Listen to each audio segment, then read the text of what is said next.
going to talk about facelifting. Patients who come to see me have a variety of things that may be bothering them about their face. Age changes in the face tend to start in the jowl area here, and some people who come to see me, really it's just that part that they want dealt with. And there is quite a simple procedure called a mini facelift that will deal with that. Whilst a bilateral mini facelift is good for the areas I've indicated here, and perhaps a little bit under the chin, anything more extensive than that is going to require a more extensive and more invasive procedure, which would be carried out under a general anaesthetic. The incision line for a full facelift is the same as for a bilateral mini facelift, carrying on down here, round, but going further up in the groove behind the ear and then extending backwards into the hair-bearing area of what's called the mastoid region, just down here to about that point.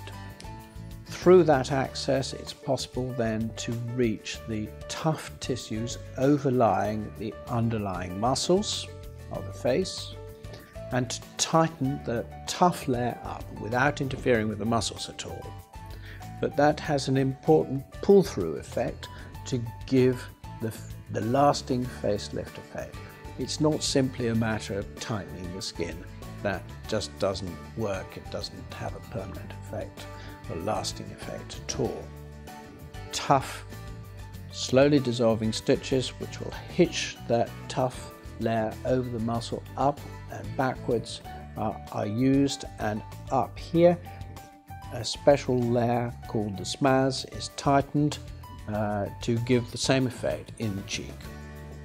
And once I'm happy with that, and I'm happy that it's also sufficiently dry, there's no significant bleeding occurring, then it's a matter of, yes, tightening the skin, taking off the excess in line with the original incision all the way around.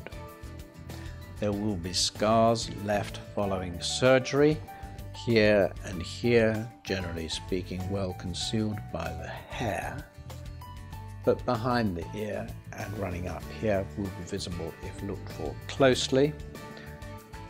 Healing following surgery, generally speaking, is very satisfactory.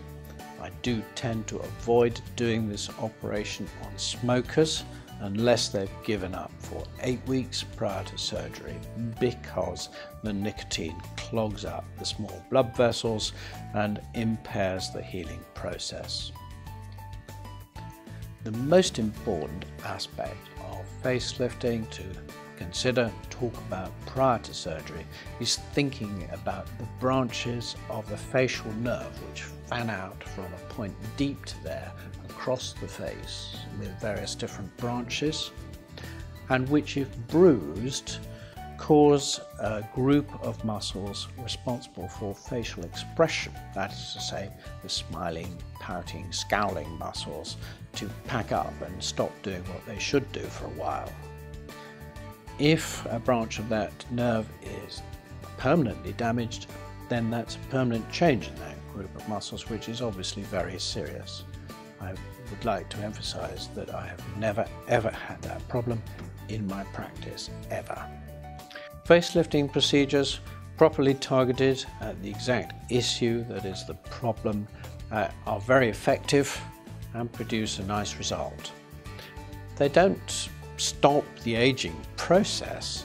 What they do is to take you back in time to a point from which you will then age gradually, and you won't catch up with the point that you would have been at had you not had the surgery done in the first place.